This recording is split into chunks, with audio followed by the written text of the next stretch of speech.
Educating, empowering, and inspiring you to live healthier is our mission. So let's begin.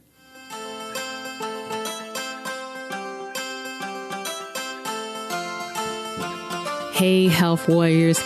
Welcome to episode number 77 of the Life, Strength, and Health podcast. I'm Kim and I'm joined with Jamal. Greetings, everyone. And peace and blessings. Yes. And thank you for joining us this week.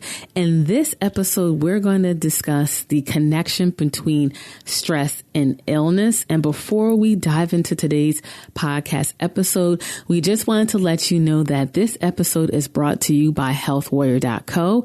Healthwarrior.co is our private health community, all geared and centered towards helping you to live a more natural and holistic lifestyle, and also to assist you on addressing any health challenges or imbalances using natural methods. And we do that by giving you access to our health library, where we have health courses on how to live a more natural and holistic lifestyle.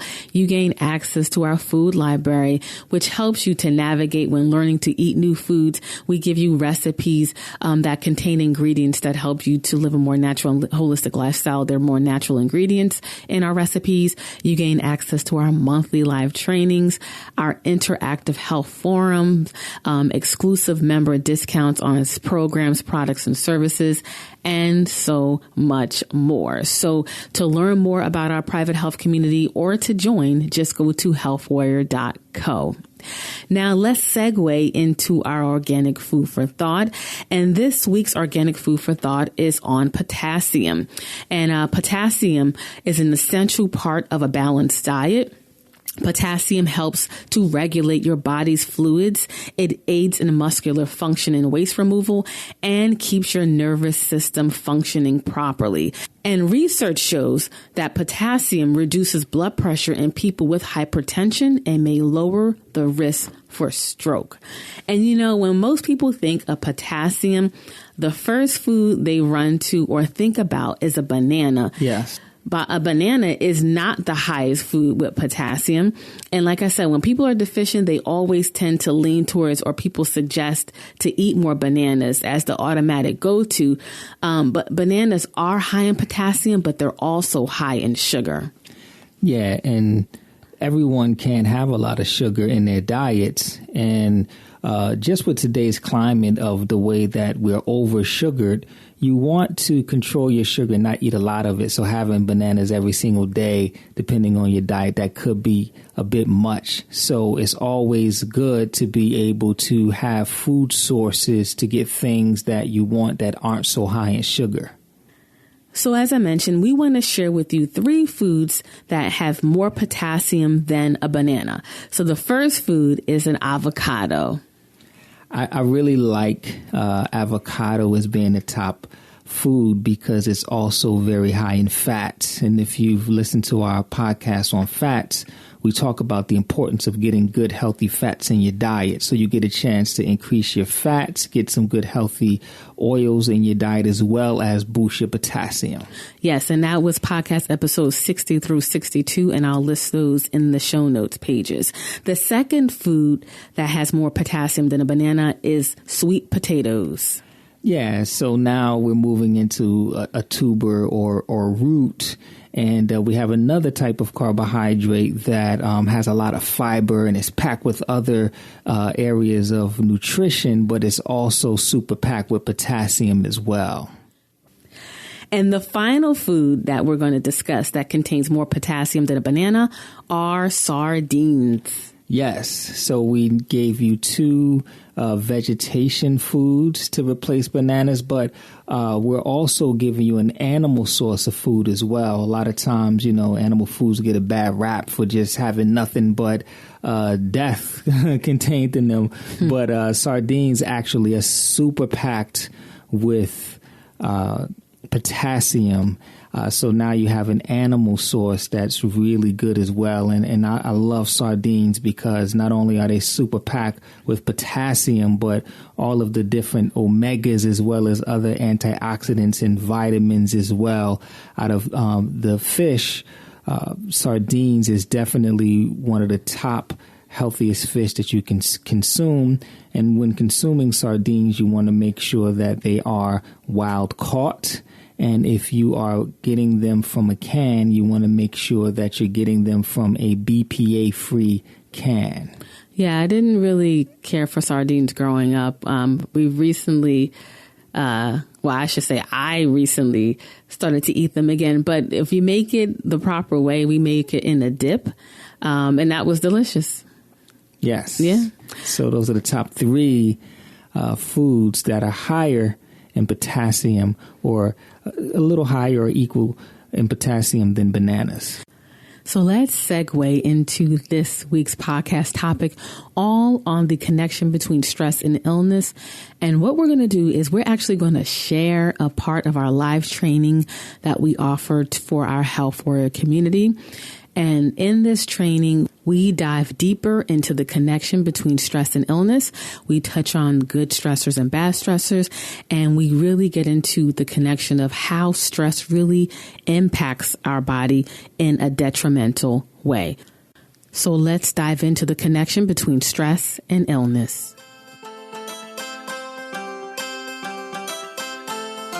All right, so welcome everyone to this month's Health Warrior monthly live training. So each and every month, we're going to pick a health topic and dive in deeper. And hopefully these monthly trainings are very useful for you. I think I heard Jamal mention that if you're unable to join us live, which we hope that you can join us live because I think you'll get more out of it. The recording will be in the archive, the video and the audio, so you can download that and take that with you if you want to listen to this when you're on the go. So this month's training is all on the connection between stress and illness. And, when we talk about health, we often think about diet, nutrition, detoxing, working out. And those are very, crucial components and very important pieces of improving your health and living, a natural lifestyle and, optimizing your health. But there's a component like the emotional component of health that's so often overlooked. People understand, you hear the saying stress kills, but we really don't give like the emotions and stress enough attention or deal with them properly. It's kind of like, especially as women, we just kind of just carry the burden and it just eventually starts to break us down.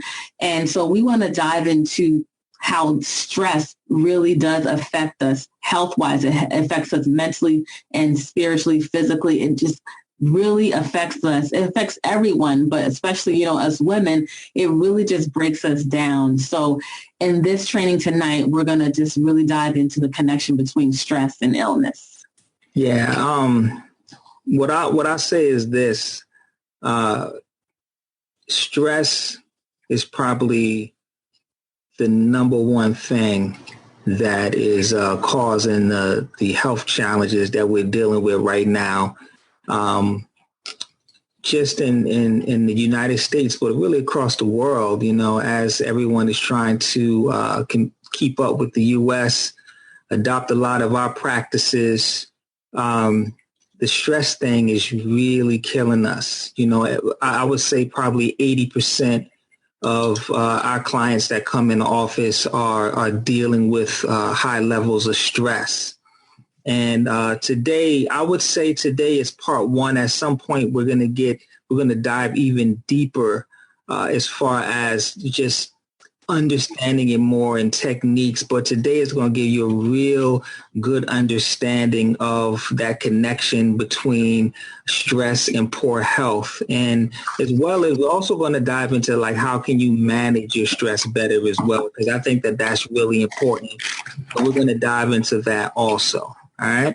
So what is stress? All right. Stress is your body's way of responding to any kind of demand or threat. Right. We have two different types of stress. We have good stress and we have bad stress.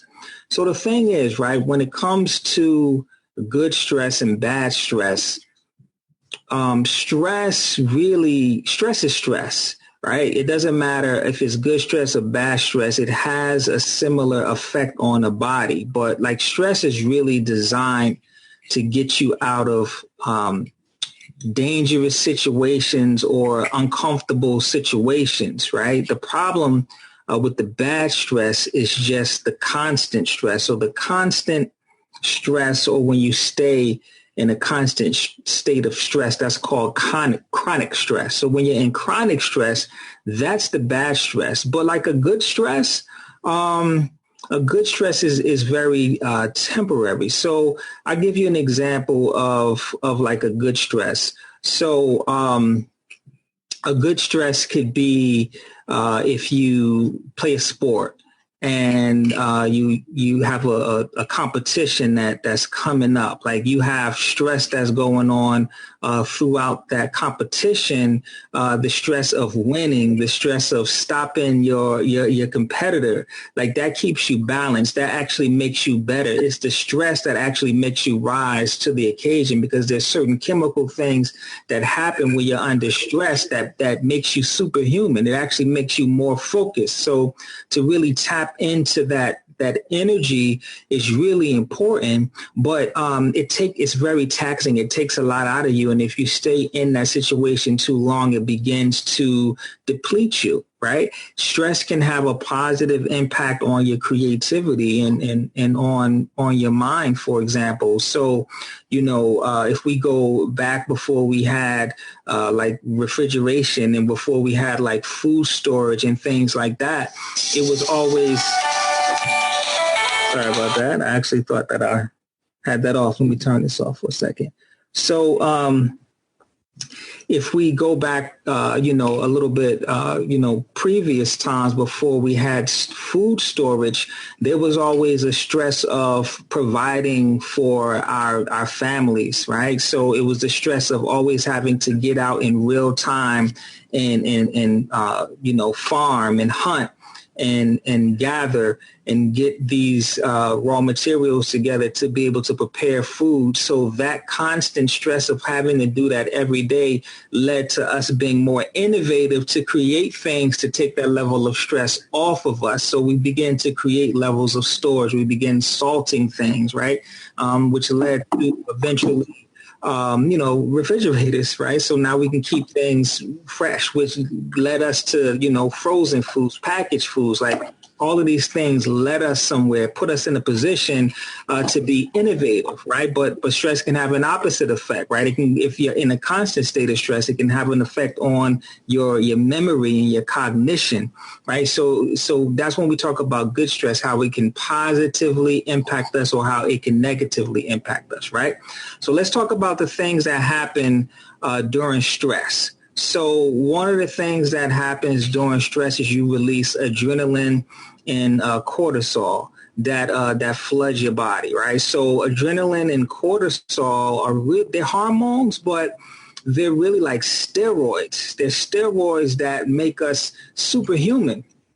A lot of the things that we're able to do when this adrenaline and cortisol is rushing through our bodies, we can't just do on a normal basis. So these things rush through. So in order for us to get access and tap into this energy, what happens is other things have to change within our body. So your breathing changes.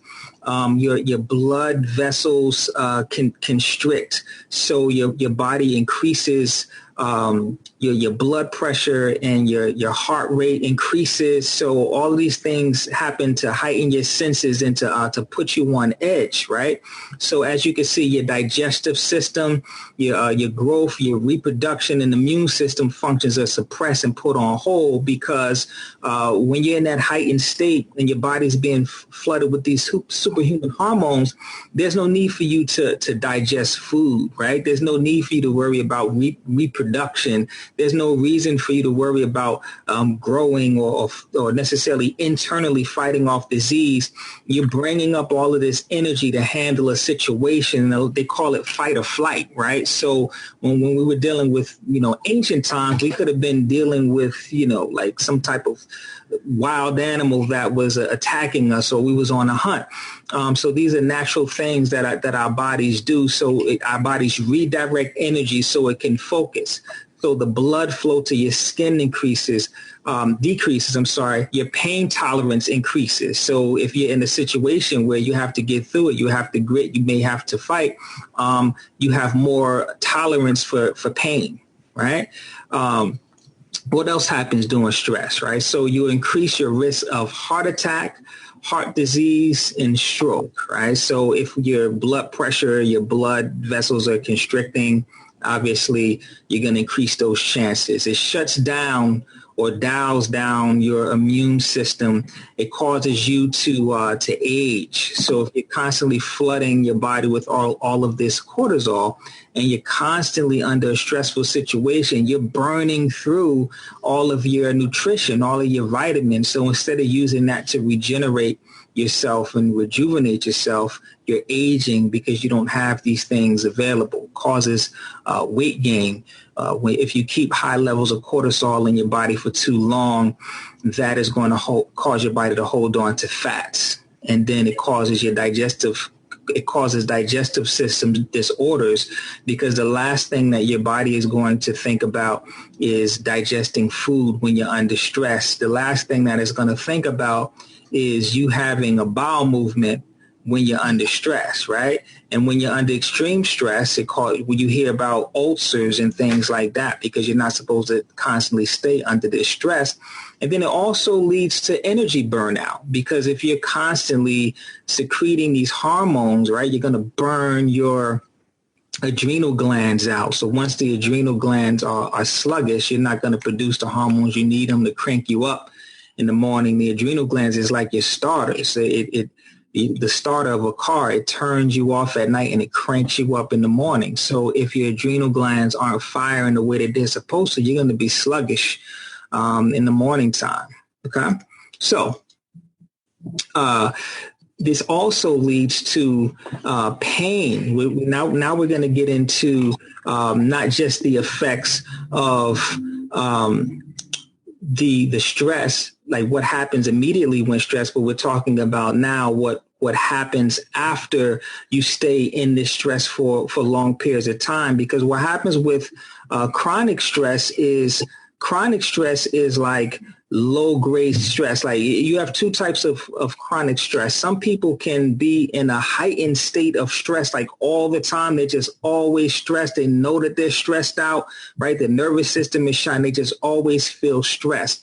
And then you have like low-grade stress, where you're always in just kind of this, you stay in this low level of stress, right? Where you don't necessarily feel completely stressed out, but you don't necessarily feel fully relaxed. And that's where the health challenges begin to kind of slip in at, right? So if you're constantly holding tension in your muscles, that's going to lead to pain, right? There's a connection between stress and heightened pain with things like arthritis. And then you have tension headaches and things like that. So it can lead to pain. It affects your sexuality because, again, your body's cutting off blood flow to the body when there's stress there, and it cuts off your sexuality, right? Like under stressful situations, you're not thinking about reproducing, you're not thinking about being intimate. So your body turns those functions off. So sometimes you might, like when it comes to sexuality, because I know this is an issue that a lot of people are dealing with, not just men, but when it comes to sexuality, it's not necessarily you, it's the stress that you're under, and your body is turning those mechanisms off. So you're not in the mood to be sexual, let alone reproduce when you're under stress, especially, there are so many couples out there that don't have the ability to reproduce, right? They're trying to have children, but it's not working. And one of the reasons could be is that